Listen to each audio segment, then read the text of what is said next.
안녕하세요. 가시안입니다. 2월 10일 화요일 국내 시장이 마감되었습니다. 자, 오늘 코스피의 오전장의 흐름은 괜찮았습니다. 장중한 때는 1% 이상의 빨간불이 들어왔지만 오후장에 조금은 힘이 약해지는 모습이 나왔었죠.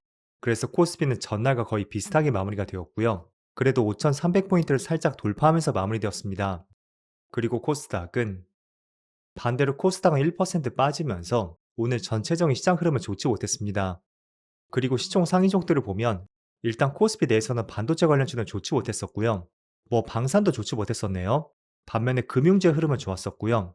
또 자동차 쪽도 그나마 선방을 했던 것 같습니다. 그리고 코스닥. 반대로 코스닥은 전체적으로 시장이 많이 좋지 못했었고요. 다양한 업종들의 파란불이 많이 보이는 것 같습니다. 그리고 코스피 수급을 보면 오늘도 기관과 외국인의 양매수가 들어왔고요. 하지만 외국인은 소폭의 수매수가 들어왔습니다. 그래서 사실상 오늘은 기관이 시장을 주도했다고 할 수가 있고요. 6,400억 정도의 수매수가 들어왔죠. 그리고 코스닥. 반대로 코스닥은 외국인을 중심으로 많은 수매도가 나왔습니다. 그리고 삼성전자. 오늘도 이틀 연속으로 기관과 외국인의 많은 수매수가 들어왔고요. 어제는 기관이 시장을 주도했다면 오늘은 외국인이 3천억의 수매수와 함께 조금 더 적극적으로 매수자가 들어왔던 것 같습니다. 그리고 SK하이닉스. 마찬가지로 기관과 외국인의 양매수가 들어왔고 외국인은 지난 1월 27일 이후로 거의 10거래일 만에 처음으로 매수자가 들어왔습니다. 그리고는 현대차 한 가지 이슈가 있었잖아요. 내용은 조금 뒤에서 설명을 드리겠고요. 하지만 최근의 수급은 그렇게 좋지 않은 것 같습니다. 외국인은 거의 한 달 내내 계속 매도 물량만 나오고 있고 기관만 간헐적으로 수매수가 들어오는 것 같습니다. 그리고 하나솔루션은 모처럼 조정이 있었고요. 하지만 여전히 기관과 외국인의 수매수는 이어지고 있습니다. 그럼 이어서 주체별 매매 동향에 대해서 살펴보도록 하겠습니다. 2월 10일 외국인이 가장 많이 매수한 종목은 삼성전자, SK하이닉스, 포스코홀딩스, APR, 삼성전기 이렇게 순서대로 매수했고 그리고 기관도 삼성전자, SK하이닉스, 대한항공, 신한지주, SK스퀘어 이렇게 순서대로 매수했습니다. 이어서 해외 증시를 보겠습니다. 어제 국내 증시가 종료되고 넥스트 마켓에서 나스닥 선물지수가 다시 한번 빠지는 모습이 나왔습니다. 그래서 어젯밤에 미국 시장의 흐름이 좋지 않으려나? 저는 개인적으로 이런 생각을 했습니다. 그런데 다행히도 미국의 3대 지수가 다시 한번 빨간불이 들어왔고요. 나스닥은 플러스 0.9%, S&P 500은 0.47%였습니다. 그리고 다우지수는 전날과 비슷했었죠. 또 반도체를 보면 반도체도 무려 1.4%의 빨간불이 들어왔습니다. 그래서 이틀 동안에 크게 상승이 나오면서 다시 한번 신고가 트라이를 할 것 같습니다. 하지만 지금 나스닥을 보면 이틀 연속으로 빨간불이 들어왔지만 바로 위에 중요한 22평선이 있고요. 또 전체적인 추세를 한번 보세요. 10월 말에 한번 고점을 형성하고 나서 기울기가 상승 쪽에서 완만한 움직임으로 바뀐 것 같습니다. 작년 하반기에는 상승 추세였다면 확실히 10월 고점부터는 약간의 추세를 예측하기 어려운 모습이 나오는 것 같고요. 어쨌든 확실하게 추세를 돌파하는지 아닌지 그건 이번 주에 중요 일정들에 따라서 조금은 달라질 것 같습니다. 자, 첫 번째로 내일은 고용 지표가 있습니다. 그리고 13일은 CPI 지수 발표가 있다는 말씀드렸죠. 그래서 그게 단기적으로 방향성을 결정할 것 같습니다. 때문에 일정들 잘 확인해 보시고요. 그리고 아시아 증시를 보면 일본은 오늘도 2% 급등이 나오고 있습니다. 그리고 대만도 1.8% 급등이 나오고 있고 중국 증시만 보합입니다. 자, 그래서 전날에 코스피는 강한 상승이 있었고 그 때문인지 오늘은 약간은 조용하게 움직이고 있습니다. 지금 코스피는 이런 관점을 대입해 보시면 좋을 것 같습니다. 지난달 말일의 고점, 그때가 5,321포인트였죠. 그리고 2월 4일 고점, 그때도 5,376포인트였습니다. 이어서 오늘도 고점을 보면 5,363포인트였거든요. 그래서 5,350에서 80포인트 그 사이, 지금 여기가 단기적으로 고점을 형성된 라인이라고 할 수가 있고요. 어찌 본다면 세 번의 저항을 맞았습니다. 그래서 국내 증시도 약간의 거래 대금이 줄었다고 볼 수 있고요. 또 미국 증시가 크게 방향성을 잡지 못하다 보니까 2월 시장은 주가의 큰 변동성과 함께 주가가 정체된 모습이 나오는 것 같습니다. 그런데 저는 한편으로 어제도 말씀드렸지만 어제 코스피가 갭상승을 크게 띄웠거든요. 무려 4.1% 갭상승을 띄웠고 그 갭을 완전히 메우지 못했습니다. 그래서 한 번쯤은 시장이 조정이 나오지 않을까? 여전히 그런 생각을 갖고 있고요. 그런 생각 때문에 이제 시장을 조금은 보수적으로 보는 것 같습니다. 물론 제 생각과 다르게 움직일 수도 있습니다. 갭을 메우지 않고 바로 미국 증시 급등과 함께 5,500포인트를 향해 나아갈 수도 있겠죠.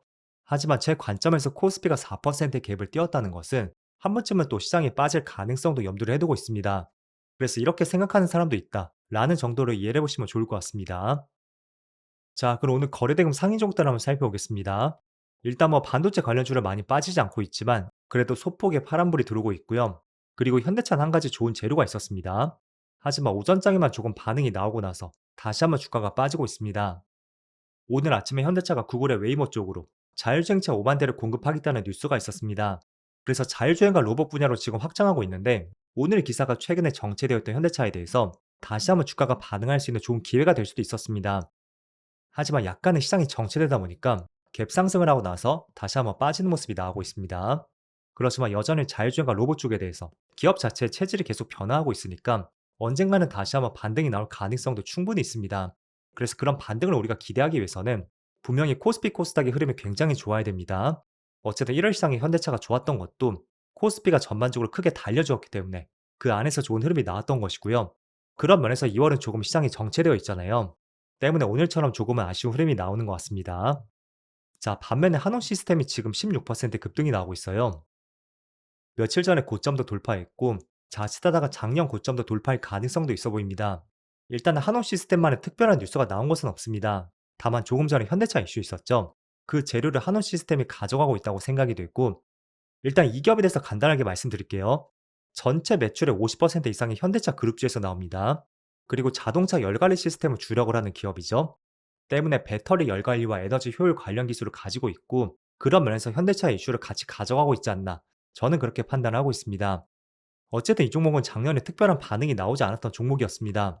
그래서 어찌 보면 시장에서 처음으로 주목을 받고 있다고 할 수가 있고요. 그런 맥락에서 오늘 거래 대금이 굉장히 많이 터졌죠. 계속 한번 주목할 필요는 있는 것 같습니다. 그리고 오늘 대우건설도 24% 급등이 나오고 있습니다. 어쨌든 건설주는 대우건설과 현대건설, 이 두 기업은 원전건설 관련주로 우리가 볼 수가 있고요. 그런 맥락에서 원전 사업 수주에 대한 기대감이 충분히 있습니다. 때문에 오늘 24% 급등이 나오고 있고요. 그리고 오랜만에 유진 로봇도 18% 급등이 나오고 있습니다. 뭐 제가 정확하게 찾아보진 못했지만 오늘만에 어떤 특별한 뉴스가 있었던 것은 아니었습니다. 다만 작년 말부터 한 차례 쉬어갔었고 또 최근에 삼성 자산운용사에서 로봇 ETF 쪽에서 유진 로봇의 비중을 늘렸다는 공시가 있었습니다. 그래서 그게 오늘 한몫을 하지 않았을까라는 생각을 해볼 수가 있습니다. 자, 그래도 저는 누가 뭐라 해도 지금은 반도체 관련주가 대장주라고 생각이 됐고, 잘 생각해 보세요. 만약에 삼성전자와 SK 하이닉스의 주가가 빠진다면, 당연히 코스피도 지수가 빠질 것이고요. 그럼 다양한 업종들의 주가도 빠질 가능성이 있습니다. 그래서 그 말은 결국에는 시장을 이끄는 것은 반도체밖에 없지 않나. 저는 그렇게 판단이 됐고, 그런 맥락에서 계속해서 반도체 관련주를 중요하게 보시면 좋을 것 같습니다. 저도 지금 사실상 반도체 관련주를 가장 많이 보고 있어요. 그래서 뭐 나스닥 선물지수의 변동이라든지 또 그에 따른 코스피 흐름 계속해서 이 세 개를 돌려가면서 체크하고 있습니다. 어쨌든 반도체는 꾸준히 재료가 나오고 있고요. 또 최근에 HBM4에 대해서도 본격적으로 설날 이후부터 6세대 시장이 개화가 됩니다. 그리고 삼성전자가 세계 최초로 출하한다는 뉴스가 있었죠. 물론 하이닉스도 발표가 나왔습니다. HBM4를 이달에 출하할 것이고 거의 삼성전자와 비슷한 시기에 공급이 될 것 같습니다. 다만 D램 3위 기업 마이크론은 이번 경쟁에 떨어졌다는 뉴스도 있습니다. 그래서 삼성전자가 30%, 또 하이닉스가 70% 정도, 그 정도 HBM4를 공급할 가능성이 있다고 보고 있고 그런 부분에 계속해서 기대감을 키울 수가 있는 것 같습니다. 그리고 고객사의 엔비디아 주가를 보더라도 이틀 연속으로 크게 급등이 나왔거든요. 이틀 동안에 거의 10%의 빨간불이 들어왔습니다. 그래서 내심 200달러를 한번 기대를 해볼 수가 있고요. 주당 200달러죠. 어쨌든 전반적으로 이런 많은 내용들을 보더라도 반도체는 설날 이후에도 계속 좋은 내용이 나올 것 같고 또 뭐 3월, 4월, 5월 계속 꾸준하게 오랜 기간 기대해 볼 수밖에 없는 업종인 것 같습니다. 자, 어쨌든 코스피가 지난주에는 시장에 큰 변동성이 있었다면 이번 주는 그래도 변동성이 조금은 줄어들었다는 생각이 드는 것 같습니다. 주식에서 가장 투자하기 어려운 것이 변동성이잖아요. 이번 주도 이제 3일밖에 남지 않았는데 설 전에는 큰 변동성이 나오지 않길 한번 바라보면서 오늘 영상 마치도록 하겠습니다. 그럼 오늘도 정말 고생 많으셨고요. 저는 내일 영상에서 다시 찾아뵙도록 하겠습니다. 모두 즐거운 저녁 되세요. 감사합니다.